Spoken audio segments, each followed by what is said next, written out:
Students, I have told you about this chapter 9, verb and its kinds.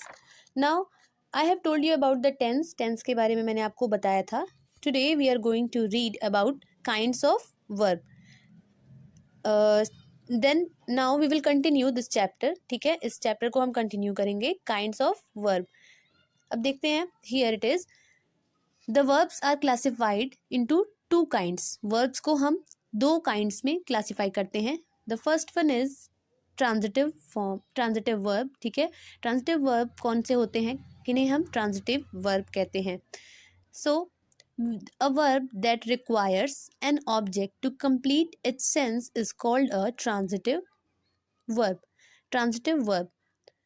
A transitive verb passes over the action denoted by the verb from its subject to its object. क्या होता है कि जो verb, वो verb that requires an object, जिस verb को एक object की ज़रूरत होती है, टू कंप्लीट इट्स सेंस, उसके सेंस को कंप्लीट करने के लिए, उसे हम ट्रांजिटिव वर्ब कहते हैं.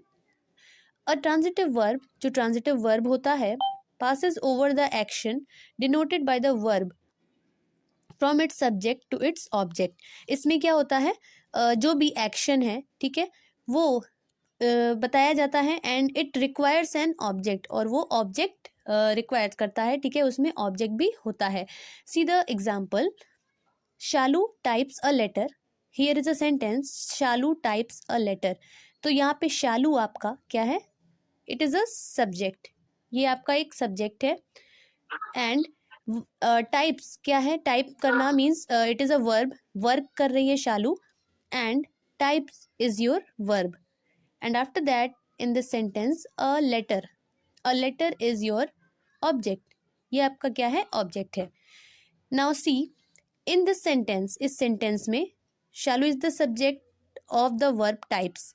जो आपका वर्ब है टाइप्स, उसका सब्जेक्ट क्या है, शालू है. शालू डज द एक्शन. शालू क्या कर रही है, एक एक्शन कर रही है, कोई वर्क कर रही है. नेक्स्ट शालू टाइप्स. शालू टाइप्स से आपको ये पता चल रहा है कि शालू क्या कर रही है, टाइप कर रही है. The object of the verb is a letter. और जो ये आपका वर्ब है, टाइप्स आपका वर्ब है, और इसका ऑब्जेक्ट आपका लेटर है. A letter. A letter is affected by the action of the verb. और लेटर क्या हो रहा है, जो वर्ब का एक्शन है उसके थ्रू अफेक्टेड हो रहा है. मीन्स शालू जब लेटर को राइट कर रही है, Shalu is writing a letter, typing a letter, वो लेटर को टाइप कर रही है, तो इससे क्या हो रहा है कि लेटर आपका टाइप हो रहा है. ठीक है, the subject is doing an action. Subject आपका क्या कर रहा है, एक एक्शन परफॉर्म कर रहा है. ठीक है, सो इन दिस सेंटेंस, इस सेंटेंस में the verb type has an object a letter. इसीलिए इस सेंटेंस में जो आपका वर्ब है टाइप, उसके पास एक ऑब्जेक्ट है जिसे हम अ लेटर, यहाँ पे लिखा हुआ है a letter. Next, verb that have objects are called transitive verbs. वो वर्ब्स जिनमें ऑब्जेक्ट्स होते हैं, उन्हें हम क्या बोलते हैं, ट्रांजिटिव वर्ब कहते हैं. Means in simple form we can say that, simple way में हम ये कह सकते हैं कि वो verbs, the verbs which require an object to complete its sense. वो verbs जो एक ऑब्जेक्ट रिक्वायर करते हैं अपने सेंस को कंप्लीट करने के लिए, उन्हें हम ट्रांजिटिव वर्ब कहते हैं. We call them transitive verb. Now read some more sentences with transitive verbs. कुछ और सेंटेंसेज हैं ट्रांजिटिव वर्ब के. So let us read it. The boy is eating an egg. एक लड़का इज ईटिंग एन एग, वो क्या कर रहा है, खा रहा है. क्या खा रहा है, एग खा रहा है. तो यहाँ पे the boy is your subject. Boy आपका क्या है, सब्जेक्ट है. Is eating is your verb, ये आपका वर्ब है. एन एग क्या है, आपका ऑब्जेक्ट है कि वो लड़का क्या खा रहा है, एग खा रहा है. Then egg is the object. Now next example. The pilot flies the plane. Pilot जो है प्लेन को उड़ा रहा है. फ्लाइज मीन्स उड़ाना. द पायलट, जो पायलट है वो क्या कर रहा है, प्लेन को उड़ा रहा है. तो वो क्या उड़ा रहा है, प्लेन उड़ा रहा है. तो प्लेन आपका क्या है, ऑब्जेक्ट है. The plane is your object. Next third one. Laxmibai fought the battle bravely. Laxmibai ने जो युद्ध लड़ा, ठीक है, वो कैसे ब्रेवली, बड़े ही ब्रेव तरीके से लड़ा। सो द बैटल, बैटल आपका क्या है, battle is your object. Next, I am reading my sister a story, I am reading my sister a story. अब यहाँ पे आई आपका सब्जेक्ट है, am reading is your verb and my sister and story are your object. Now let's come on the intransitive verb. अब हम intransitive verb पे आ जाते हैं। A verb that does not require an object to make sense but make good sense by itself.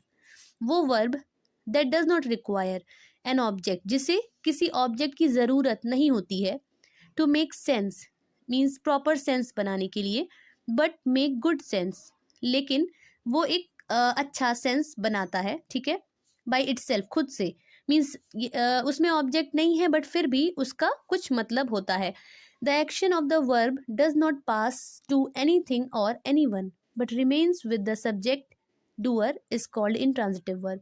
तो जो action होता है वर्ब का वो किसी के पास नहीं जाता है, ठीक है, वो जो डूअर है मीन्स जो आपका सब्जेक्ट है उस तक ही रहता है, ठीक है।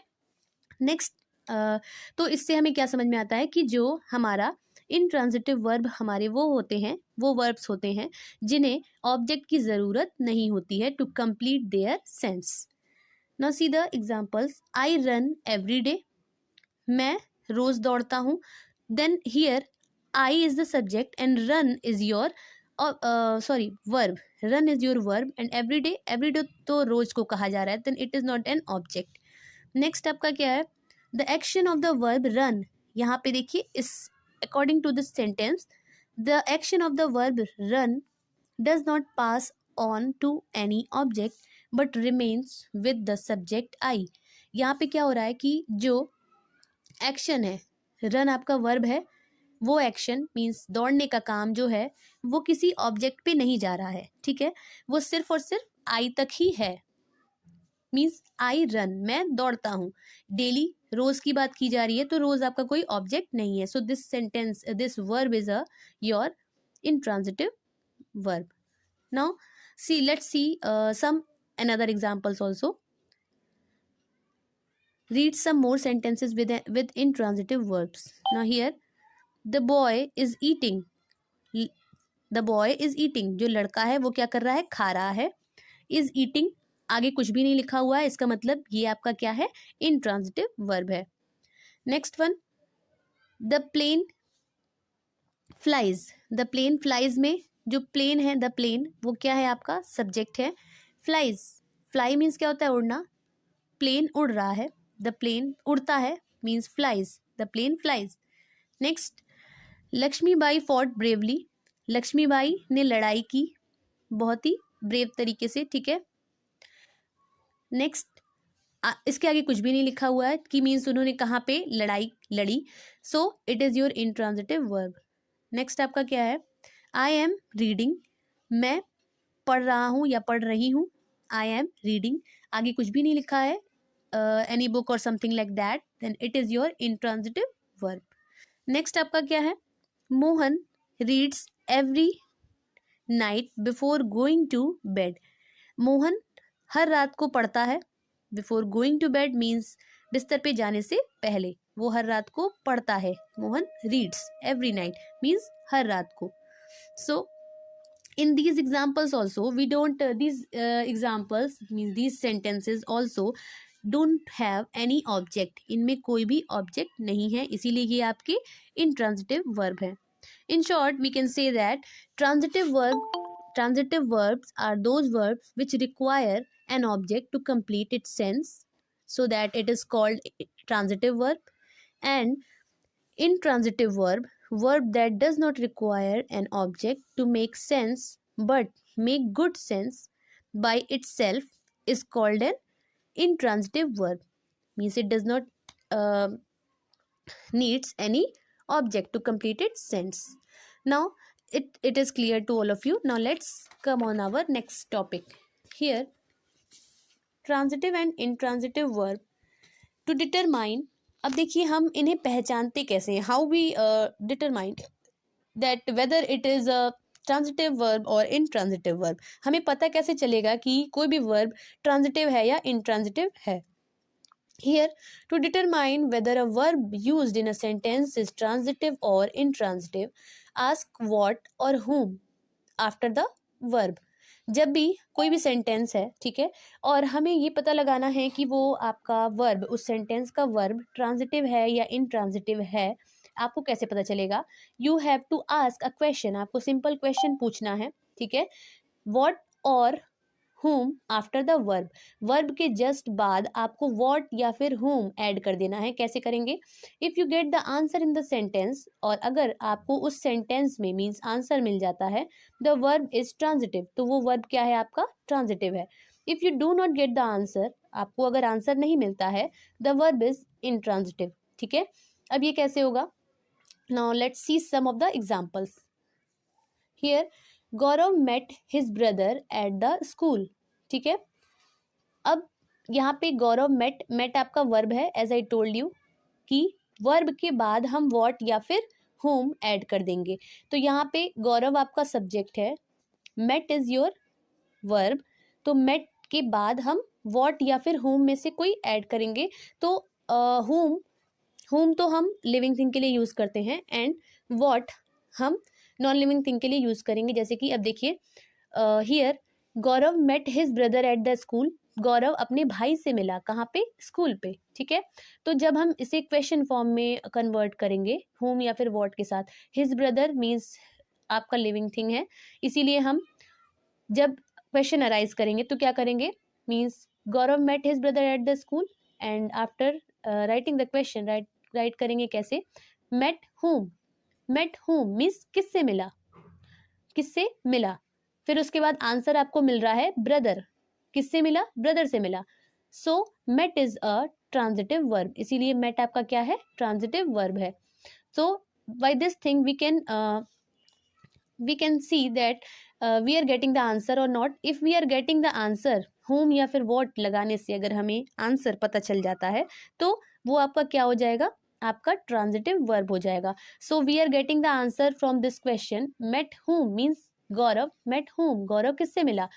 Brother, Gaurav met his brother at the school, वो अपने भाई से मिला। So this sentence is your transitive verb, this verb is your transitive verb. Next, another example, he laughed, he laughed, ठीक है, वह हंसा। लाफ्ड एट होम, किस पे हंसा? किस पे हंसा? एट होम, नो आंसर, इसके आगे कुछ भी नहीं लिखा है, इसका मतलब हमारे पास कोई आंसर नहीं है। So laughed is an intransitive verb, इसीलिए लाफ्ड हमारा क्या है? इंट्रांजिटिव वर्ब है। Next, so in this way we can understand that which verb is transitive and which verb is intransitive। इस तरीके से हम पता लगा सकते हैं कि कौन से वर्ब आपके ट्रांजिटिव वर्ब हैं, कौन से वर्ब आपके इंट्रांजिटिव वर्ब हैं। Now next, linking verbs. Linking verbs आपके क्या होते हैं? Complement to the verb, some verb do not make complete sense. कुछ वर्ब्स ऐसे होते हैं जिनका जिनका कंप्लीट सेंस नहीं होता है, मीन्स जब भी हम उसे राइट करते हैं। दे नीड अ वर्ड और a few words to make complete sense और टू कंप्लीट द प्रेडिकेट। उन्हें कुछ और वर्ड्स की ज़रूरत होती है। They need few, they need a word और फ्यू वर्ड्स, उन्हें कुछ वर्ड्स की ज़रूरत होती है या फिर कुछ और वर्ड्स की ज़रूरत होती है अपने सेंस को कंप्लीट करने के लिए, या फिर टू कंप्लीट द प्रेडिकेट, या फिर प्रेडिकेट को कंप्लीट करने के लिए। A compliment is that which completes the predicate, ठीक है। एक कॉम्प्लीमेंट वो होता है जो प्रेडिकेट को कंप्लीट करता है, ठीक है। अब देखिए, study the sentences under A and B. अब ए एंड बी के अंडर जो सब सेंटेंसेस दिए उन्हें हम रीड करते हैं वन बाय वन। इसके थ्रू हमें पता चलेगा कि लिंकिंग वर्ड्स हम किसे कहते हैं। So first one is a lion is, a lion is written over here. Next column B में आपका लिखा हुआ है a lion is a wild animal. So here a lion आपका क्या है? अ लॉयन आपका सब्जेक्ट है, इज के बाद फुल स्टॉप लिखा हुआ है। So this sentence does not makes any sense, ठीक है। इस सेंटेंस का कोई भी सेंस नहीं बन रहा है। If we see the sentence written in column B, अगर हम कॉलम बी के सेंटेंस को देखते हैं, a lion is a wild animal, तो यहाँ पे ये बताया जा रहा है कि एक लॉयन जो है वो क्या है, एक जंगली जानवर है, ठीक है, जंगली जानवर है, एक वाइल्ड एनिमल है। तो this sentence makes a sense. Next, they are is not complete, it doesn't make any sense, so it requires another word to complete its sense, ठीक है। they are students, वो क्या है, स्टूडेंट्स है। Next, he looks, वह देखता है, he looks how, कैसा दिखता है वो, देखिए अब he looks happy, यहाँ पे happy ऐड करना पड़ रहा है so that it makes complete sense। Now see the fourth one, fourth आपका क्या है, ही सीम्स आपका कंप्लीट नहीं लग रहा है। Then to complete it we will add unhappy in it, unhappy हम ऐड कर देंगे। ही सीम्स अनहैप्पी, वो कैसा दिखता है, दुखी दिखता है, सैड। शी बिकेम, नेक्स्ट आपका क्या है, शी बिकेम, ये कंप्लीट तो नहीं है, अब इसे कंप्लीट करने के लिए हम एंग्री ऐड कर देंगे इसमें, शी बिकेम एंग्री। तो ये जो सेंटेंस है आपका complete sense, it makes an complete sense। so as we see that in column A जितने भी sentences दिए हुए हैं, it doesn't make complete sense, इनके complete sense नहीं बन रहे हैं। and if we are adding one word or something like that in these sentences, then it makes a complete sense, तो इसका एक complete sense बन जा रहा है। Next, the word printed in blue colour are complements, यहाँ पे आप देख सकते हैं कि जो वर्ड्स ब्लू कलर में लिखे गए हैं, a wild animal, students, happy, unhappy, angry, वो आपके क्या है, कॉम्प्लीमेंट्स हैं, ठीक है। And the word printed in pink colour are linking words, और जो वर्ड्स आपके पिंक कलर में राइट किए हुए हैं वो आपके लिंकिंग वर्ड्स हैं, ओके। और वर्ड्स इन इनकम्प्लीट प्रेडिकेशन या फिर इनकम्प्लीट प्रेडिकेशन में है उन्हें, ठीक है। Mute your mic. Next, so these are called the linking verbs. Next, a linking verb tell us what its subject is, linking verb हमें ये बताता है कि उसका सब्जेक्ट क्या है, ठीक है। So a linking verb is called the verb of being, linking verb को हम क्या बोलते हैं, बीइंग, वर्ब ऑफ बीइंग कहते हैं कि आपका सब्जेक्ट जो है क्या है। It also requires a word to make the meaning complete, और इसके लिए एक वर्ड की ज़रूरत होती है ताकि उसके मीनिंग जो है कंप्लीट हो सके। बट इन दिस केस, इस केस में देयर इज़ नो एक्शन, इसमें कोई एक्शन नहीं होता है। So the action does not pass across from the subject to another word called the object, इसीलिए उसका जो एक्शन है वो सब्जेक्ट से होकर के, मीन्स किसी ऑब्जेक्ट पे नहीं जा रहा है, जिसे हम किसी अदर वर्ड पे नहीं जा रहा है जिसे हम ऑब्जेक्ट कहें। So in these sentences we don't have any object, ठीक है। But to make the complete sense we are adding some of the complements, कुछ कॉम्प्लीमेंट्स हम इनमें ऐड कर देते हैं to make a complete sense. Next, but the linking verb joins the subject to some other words, लेकिन जो linking verbs होते हैं वो सब्जेक्ट को कुछ अदर वर्ड से ज्वाइन कर देते हैं। नेक्स्ट आपका क्या है, linking verb generally expresses the idea of being, becoming, seeming, appearing etcetera. Linking verbs जो होते हैं वो जनरली क्या करते हैं, मीन्स होने का, बीइंग मीन्स होना, बिकमिंग बनना, सीमिंग कैसा दिख रहा है, अपीयरिंग, ठीक है, कैसा दिख रहा है, अपीयर हो रहा है, ठीक है, इन सब चीज़ों को, इन सारे आइडियाज़ को वो एक्सप्रेस करता है। Such words which are linking verbs required to make the meaning complete are called complement. इस तरह के लिंकिंग वर्ब्स जो होते हैं जिन्हें कुछ वर्ड्स की ज़रूरत होती है उन्हें हम कॉम्प्लीमेंट्स कहते हैं, जैसा कि मैंने आपको अभी ऊपर बताया। The blue words, the words written in blue are all the complements, वो क्या हैं, आपके कॉम्प्लीमेंट्स हैं। those are making the complete sense of these sentences. Now let's read this chart, the transitive verb with objects, linking verbs with complement। अब देखते हैं जो आपके ट्रांजिटिव वर्ब होते हैं उनमें ऑब्जेक्ट होता है, मैंने आपको बताया था। तो here the cat called a rat, यहाँ पे क्या है, द कैट में कैट आपका सब्जेक्ट है, killed a rat, एक कैट ने बिल्ली को मारा, एक कैट ने रैट को मार दिया, ठीक है। तो here rat is your object, cat is your subject, killed is your verb and rat is your object. Next आपका क्या है, you looked a Sant, you looked अ संत, तुमने एक संत को देखा, ठीक है। ही सॉ अ स्नेक, उसने एक स्नेक को देखा। ही आपका सब्जेक्ट है, सॉ मीन्स वर्ब है, अ स्नेक आपका क्या है, snake is the object. She sang a song, she is subject, sang verb and a song is your object. Next let's see the linking verb with complements. linking verbs के साथ complements add किए जाते हैं, जैसे the cat is black, जो बिल्ली है वो कैसी है, काली है। you look ill, तुम कैसे दिख रहे हो, बीमार दिख रहे हो। So black, ill, these are not the objects, ये आपके ऑब्जेक्ट्स नहीं है, इसीलिए ये आपके क्या है, लिंकिंग वर्ब्स हैं। नेक्स्ट ही सीम्स टायर्ड, वो बीमार दिखता है, कैसा दिखता है, बीमार दिखता है। शी बिकेम अ सिंगर, वो सिंगर बन गई, बिकेम मीन्स वो एक सिंगर बन गई। So students we read about today we read about the transitive and intransitive verb, linking verbs, okay. And with these examples we understood very well that what are the linking verbs, what are the transitive and intransitive verbs.